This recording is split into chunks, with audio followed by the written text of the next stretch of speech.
Como combinado, hoje estamos aqui participando do Sim de Escritores a partir da atividade na nossa casa. Pessoas em quarentena, nesse isolamento necessário. Vamos fazer uma leitura de Jornada de Junho. No prefácio, a pessoa que o fez diz assim: Jornada de Junho tece quadros, comenta projetos, faz crônica, aglutina transformações, denuncia monopólios e dialoga com o momento vivido pelo povo brasileiro em junho de 2013. É o 16º livro do autor, que tem uma trajetória que não sobrou lugar para o formalismo. Ao contrário, Pedro mergulhou nas circunstâncias e nos valores de sua época racional e apaixonadamente, como se evocasse cada dia o encontro inevitável da estética e da ética em textos marcados por suas impressões digitais, sem qualquer culpa de sentir, pensar e dizer. Escreveu Ronald Rocha, uma pessoa de Minas Gerais que fez o prefácio do livro. Jornada de Junho. As ruas do Brasil são ocupadas e ganham vozes. Todas as lutas históricas que se desenvolvem, quer no domínio político, religioso, filosófico, quer em qualquer outro campo ideológico, são, na realidade, apenas a expressão mais ou menos clara de lutas de classes sociais. É a introdução do livro com o prefácio de Frederico Engels, escrito em 1885, no 18 Brumaire de Luiz Bonaparte, de Karl Marx. O florescer de muitas fogueiras. Interessante destacar que a maioria dos jovens que se mobilizaram nas jornadas de junho nasceram durante a ascensão neoliberal, passando alguns a entender e compreender o mundo nos anos do governo petista, que, mesmo rompendo a forte onda de redução do Estado, consolidou uma política assistencial, social-liberal, sem atacar de frente as causas da concentração de renda ou modelo iniciado no final da ditadura. Com a chegada de setores de esquerda em todos os níveis de governo, no lugar de utilizarem a estrutura do Estado para construir uma nova correlação de forças, rompendo a velha prática das oligarquias, sustentam-se em alianças com os setores mais retrógrados e com as velhas práticas do toma lá, da cá. Este livro, Jornadas de Junho, se propõe a ser um instrumento aos que procuram analisar esse importante momento vivido pelo povo brasileiro, quando a ousadia, a criatividade e a coragem fizeram com que se comprovasse que ainda há sonhos e lutas na defesa da dignidade humana e em defesa de um Estado que sirva a toda a sociedade, e não somente a um pequeno grupo de privilegiados. Eu escrevo na introdução do livro. Primeiro capítulo, a máfia do transporte. As políticas públicas em último lugar. O direito de circular ir e vir deveria ser uma das principais políticas públicas dos governantes. Mas o que ocorre é o contrário. A política pública para o setor de transporte no Brasil tem provocado enormes danos para os usuários, trabalhadores e o meio ambiente há décadas. Até o início da década de 1960, o país possuía uma malha ferroviária que atendia o transporte de carga e de passageiro nas diversas regiões brasileiras. Com o governo da ditadura militar, entra-se uma nova fase, na qual o modelo norte-americano, que privilegia o transporte individual, passa a ser desenvolvido no Brasil. Isto se deveu à política dos novos governantes, ao qual investiu na abertura de rodovias, na instalação de indústrias automobilísticas e de autopeças, abandonando as estradas de ferro. A ditadura ficou no passado da história, mas a política para o transporte público foi mantida ao longo de todos os governos. É mais fácil comprar um automóvel do que fazer uma viagem para o exterior, quando se exige uma série de condições para fazê-la, desde a retirada do passaporte, vistos e a garantia de condições para a permanência no país de destino. Já para comprar um automóvel, basta estar com a situação financeira em dia. Este quadro fez com que levasse a descrença com a política. A grande mídia tem desenvolvido ao longo de anos uma forte campanha para provocar o desinteresse pela política, o que permite aos setores que dominam não só a ela, mas também a economia, terem mais força para controlar o Estado. Esse alastrar ideológico tem causado um crescente distanciamento entre a sociedade e seus representantes.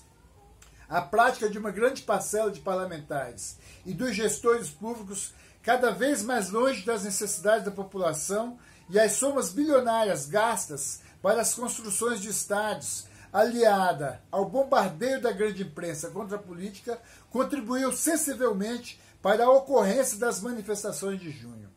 Tudo resultado do reflexo do cansaço ou mesmo fadiga da sociedade com a forma que é tratada pelos dirigentes públicos.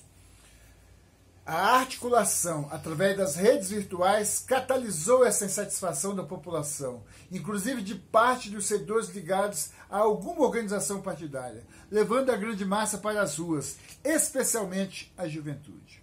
A importância das redes virtuais.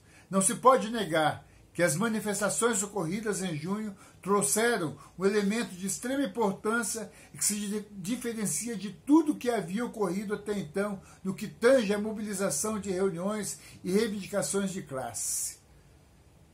Esse elemento são as redes virtuais que asseguraram as mobilizações e as articulações das diversas bandeiras e movimentos reunidos durante as manifestações do dia 6 até o final de junho de 2013. Isto vem a convergir com o que diz o sociólogo espanhol Manuel Castel. Entre todas as formas de poder, a mais importante e crucial é a capacidade de criar redes, network, manpower, para descobrir novas lógicas envolventes e que atraiam indivíduos e coletivos em suas teias. E foi assim que as manifestações cresceram. Ainda era início de 2013, janeiro, quando o movimento Juntos, Rede de Jovens, destacou a seguinte notícia em sua página na internet. O título era taxativo: se a passagem aumentar, São Paulo vai parar. Continuava o texto: começo de ano é um momento de tensão para estudantes e trabalhadores. À espera de aumentos de tarifa que sempre vêm, justificativas por parte do governo nunca faltam, mas melhoria nos serviços públicos, isto nunca vemos. Esta nota foi publicada em 7 de fevereiro de 2013. Nesse momento, nenhuma liderança dos movimentos sociais ou governamental ou qualquer outra pessoa imaginaria que essa luta iria ganhar as proporções atingidas no decorrer do mês de junho. A partir do dia 17 de junho, já com as manifestações tendo ocorrido a partir do começo do mês, ocorreram manifestações de repúdio à presença de bandeiras de partidos políticos nas manifestações. Os que portavam bandeiras, por outro lado, qualificaram a intolerância às bandeiras partidárias como fascismo. Para o cientista político Fábio Reis, existiu nestes movimentos uma propensão anti-institucional e antipolítica. Muitos defenderam a presença de partidos nas manifestações e criticaram o teor antipartidário evidenciado nas ruas. Apesar da presença de grupos fascistas nas manifestações, a grande maioria das pessoas não possuía um posicionamento político claro. Segundo Leonardo Sakamoto, os indignados que foram preparados ao longo do tempo pela família, pela escola, pela igreja, pela mídia para tratarem o mundo de forma conservadora, sem muita reflexão, tem gente simplesmente com muita raiva de tudo e botando isso para fora. Sakamoto aponta os principais partidos como causadores dessa despolitização. O PSDB tem culpa nisso, o PT tem culpa nisso, pois a questão não é só garantir emprego e objetos de consumo. Sinto que eles querem sentir que poderão ser protagonistas de seu país, de suas vidas, e veem a classe política e as instituições que estão aí como um problema disso. A reação contra-ataca. O gigante acordou. A expressão "o gigante acordou", fartamente usada durante as manifestações, tem origem em períodos históricos, quando o fascismo chegou ao poder na Europa. Basta lembrar que a culta e irracional sociedade alemã se deixou levar pelo fascismo. As razões de fundo são brilhantemente analisadas por Reich, o que demonstra que não há nada de novo ou inovador na revolta do gigante dos bem-informados, plugados.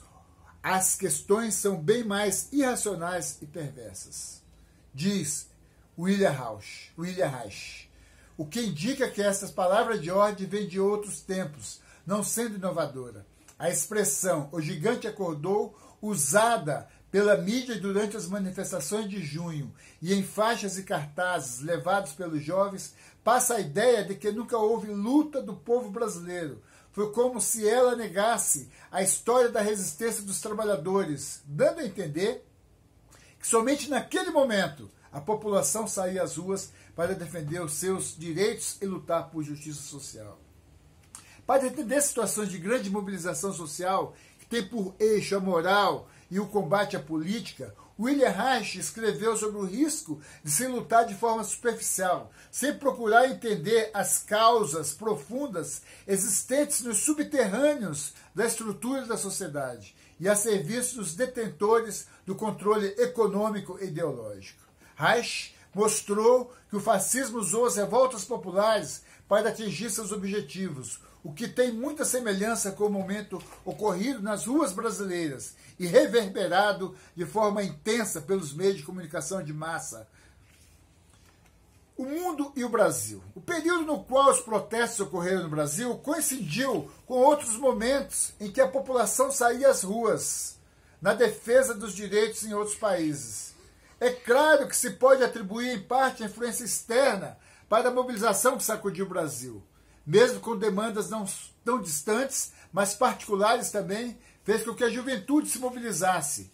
Merece ser observado, porém, que aparentemente há uma ação internacional para incentivar e provocar certas manifestações. A questão brasileira, no entanto, não está em encontrar gênesis para o que acendeu o descontentamento do povo brasileiro, mas de ver os acontecimentos como parte de um mesmo processo, cujos aspectos social, político e econômico merecem e precisam ser discutidos e analisados por cientistas políticos, militantes das lutas populares, por dirigentes políticos e formuladores de políticas públicas. Afinal, o que era um protesto por redução de tarifa de ônibus em São Paulo tomou uma magnitude não esperada e culminou, sobretudo, na negação, questionamento e protesto do modelo representativo no país. Jornadas de junho é isso.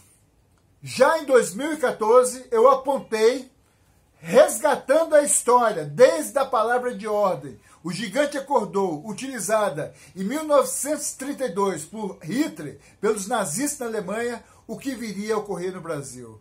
Passaram-se de 13 para cá 7 anos, e o Brasil tem no governo pessoas que defendem as mesmas posições dos nazistas, as mesmas posições dos fascistas, as mesmas posições de Hitler, de Mussolini, que tem como projeto matar, eliminar, excluir do debate, mesmo dentro dessa democracia da sociedade que nós vivemos, uma sociedade capitalista, liberal, que tem como eixo a democracia representativa, eles pretendem excluir. Utilizam para isso, como foi utilizado em 2013, as redes sociais, propagando mentiras, propagando inverdades, especialmente neste momento em que o mundo vive a pandemia do coronavírus através do Covid-19.